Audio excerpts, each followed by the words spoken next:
This way of looking at the world originated in the late 60s when neo-Malthusianism converged with certain currents of New Left radicalism.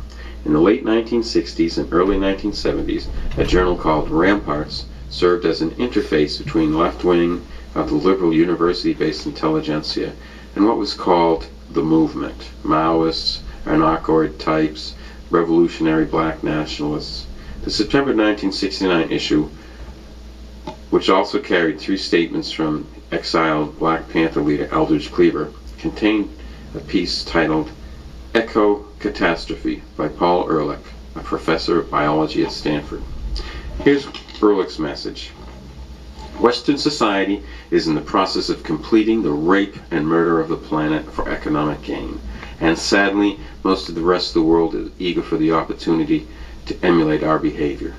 But the underdeveloped peoples will be denied that opportunity. The days of plunder are drawing inexorably to a close, for mankind has artificially lowered the death rate of the human population, while in general birth rates have remained high.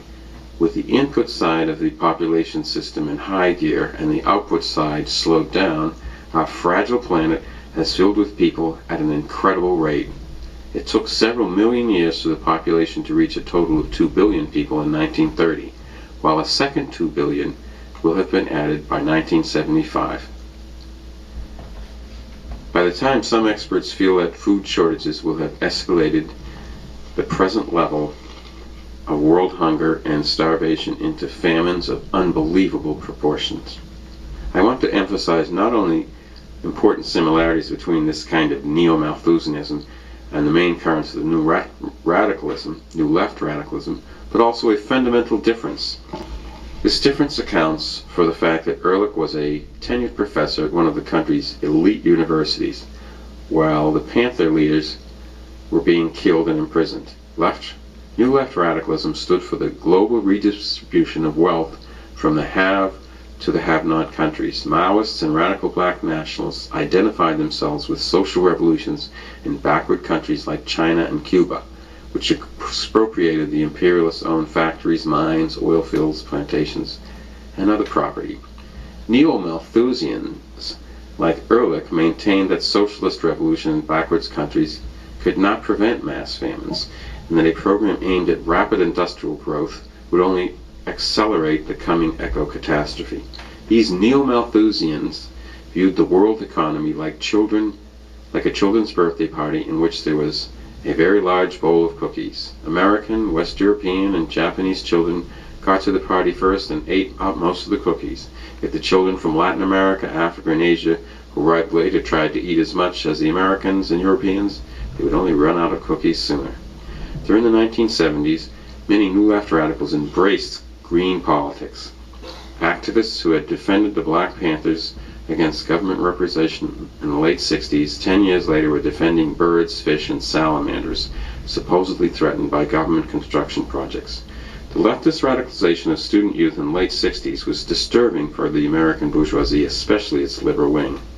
Every other dorm room at elite universities like Harvard and Berkeley sported posters of Malcolm X, Che Guevara, Mao Zedong. Yet, the residents of these dorms were the social and, in many cases, biological heirs of corporate executives, top-level government officials, engineers, lawyers, and the like. In the early 70s, the liberal bourgeoisie undertook a concerted effort to regain loyalty of their wayward offspring. In 1972, the Democratic Party ran a peace candidate for president, George McGovern, who echoed some of the themes of New Left radicalism. While McGovern was overwhelmingly defeated by the Republican Nixon, he succeeded in convincing many young leftists that they had a place in the Democratic Vietnam in 1973. Nixon, the Democratic Congress, abolished the draft. Hostility to U.S. imperialism among young male intellectuals became far less intense once they were no longer compelled to fight and possibly die for it. At the same time, the Supreme Court legalized abortion, thereby removing the main grievance of young women of the privileged classes held against the American bourgeois state. Under these conditions, the movement rapidly disintegrated. Context: conservationist organizations played a role in reintegrating erstwhile New Left radicals into bourgeois politics. A 1971 manifesto by the Sierra Club made the following appeal: if there are any young activists, SDS, hippie, anarchists, conspirators in the audience, I would urge you to go out and get your college to institute a Department of Green Studies at once. And while you're at it, put away the books on traditional economics. Quoted in William Tucker, Progress and Privilege, America in the Age of Environmentalism, 1982. The green radicalism appealed especially to the anarchoid hippie counterculture wing of the New Left, which opposed Marxist-Leninism in principle. The Green Movement advocated a radical restructuring of the economy and a corresponding change in social attitudes, while having nothing to do with the working class, which this type of New Left had always disdained as a bunch of racist, flag-waving bigots. Moreover, the ecology movement was gaining real political clout. Organizations like the Sierra Club and its offshoot Friends of the Earth could take on large corporations in court and sometimes win. Most important of all, green radicals had an enormous sense of moral superiority, that they, and they alone, were concerned with the future of life on the earth.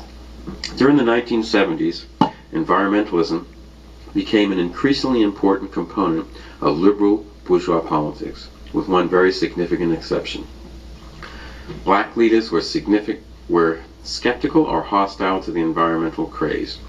In 1979, Vernon Jordan, then head of the Urban League, stated that environmentalists, quote, will find in the black community absolute hostility to anything smacking of no growth or limits to growth. Some people have been too cavalier in proposing policies to preserve the physical environment for themselves, while other, poorer people pay the costs. While Jordan's remarks were self-serving, they were also very much on target. Environmentalism was a liberal form of what was then called the white backlash.